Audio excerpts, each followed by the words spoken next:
Well, there we have it. The first game of the Rugby World Cup 2023 is done and dusted, and congratulations, France, on a fine victory. Everyone here in Marseille, the port of Marseille, seems very happy. I've got to say, because there's a lot of locals, obviously, a lot of French folks have come out to support their team. Not at the fan village, mind you. The fan village in Marseille isn't open tonight. It turned up there, and everyone, like hundreds, thousands of people turned up. All right, fan village, is the game on? So apparently that starts tomorrow, obviously. Very French. Do you know what? I'd be disappointed if there wasn't some kind of lack of organisation and made it typically French. I mean, the French, lent into the stereotype, didn't they, during the opening ceremony? They were like, yeah, we're going to have someone cycling with a load of baguettes. What of it? So, yeah, why not? Anyway, the game is done and dusted. France can feel very happy. And I've got to say, the majority of British fans that were here, English and Scottish mainly, they were cheering for France as well. There was a lot of Allez les Bleus from England fans, which was quite interesting. I suppose England have never. Am I right in saying this? England have never been knocked out of a Rugby World Cup by France. In fact, have England ever lost to France in a Rugby World Cup? Maybe I'm just blocking the losses out of my memory. We definitely lost to New Zealand, that's all I'm saying. So maybe that's why. Anyway, on with the game. What can we say? Oh, well, I think just generally, you know that feeling on Christmas Day when, like, you've opened all the presents, the food's been eaten, kind of all the ceremonial parts have been done, and you just feel, you just sort of, I don't know, there's a moment where you feel a bit blue. I was simultaneously really happy and felt a bit gutted at the final whistle. So, yeah. But no, I'm happy because there's more games to come, including 2 this weekend here in Marseille, where the bars and the restaurants, as you can see, have done a roaring trade, and the crowd have been in fine form. Right, all right, let me get into the game then. So, I don't know what TV coverage you watched. I was watching the French TV coverage on the big screens. Sébastien Chabal was one of their pundits. It was great to see him again. The French TV directors, oh my goodness, do they love slow-mo. I'm not complaining, I'm here for it. I love seeing Antoine Dupont stretching in the warm-up in slow motion for about 45 seconds. They love it. It's great. Mind you, all the adverts as well, like Antoine Dupont is on so many of the adverts, him and Charles Olivon as well, who is maybe the most handsome man on earth. Let's just be honest about this. So, they're going rugby bonkers. It seemed like a quiet build-up. They're going rugby bonkers. And, New Zealand, when you actually get into the game, they started like a train, didn't they? You thought, oh dear, this isn't going to script for the home team in their home World Cup. Brilliant try for Mark Talea. He scored a brace, a couple of great tries, good team tries as well. Opportunistic little territorial kick-in that worked, and then getting wide early to exploit the space that they created on both of his tries. But certainly in the first one, crossfield kick for the try, and they were away. And it all went very quiet amongst, in the Stade de France and amongst all the French people here in Marseille as well. Suddenly, bit of nerves set in, but then Thomas Ramos settled them with some penalty kicks. Julien Marchand going off injured. That does not look good for France. That was a big blow as well. And when you add that to the people they've already lost, it was not looking great. But they managed to trade a couple of penalty kicks and going ahead 9-8. However, I remember thinking at half-time, France look rattled. I really did think they looked rattled, and that only intensified in my feeling when Mark Talea came out and scored that try early in the second half, which Rico Ioane, a little nudge over the top, taking advantage of France flying up in defence. Clearly something they'd planned and talked about, because it worked a treat, and then got the ball wide for Talea, a great try.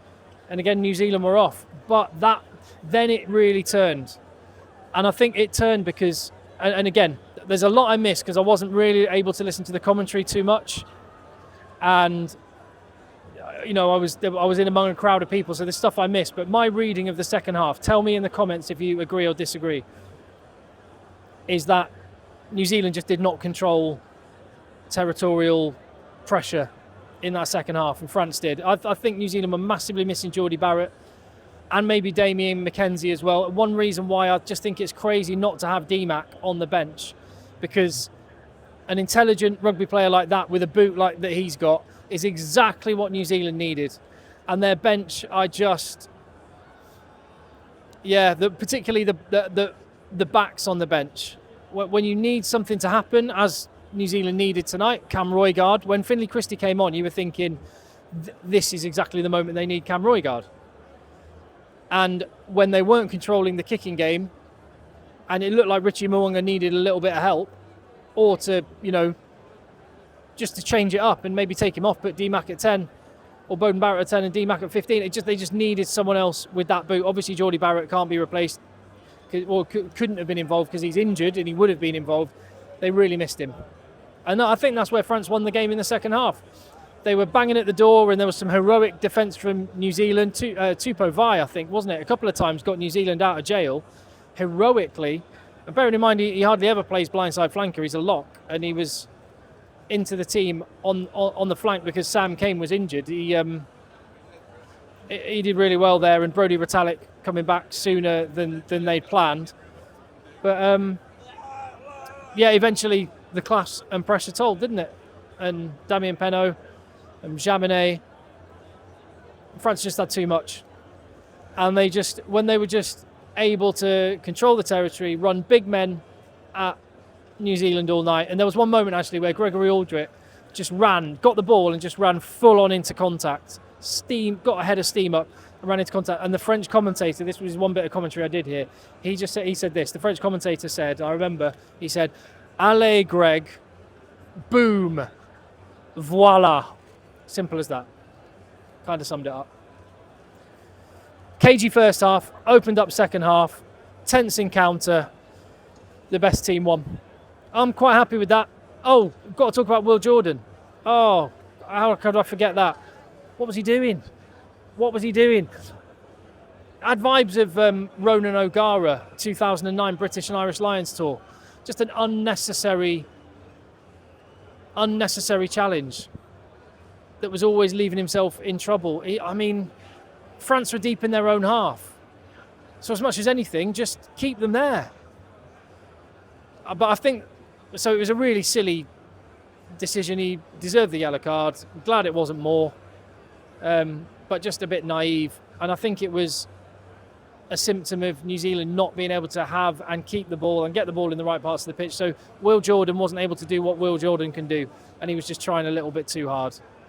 But it was costly at a crucial time in the game. And like I say, France were deep in their own half, and went, and the dam burst a little bit after that. Oh, I think emotionally spent is how I feel. Been at it all day.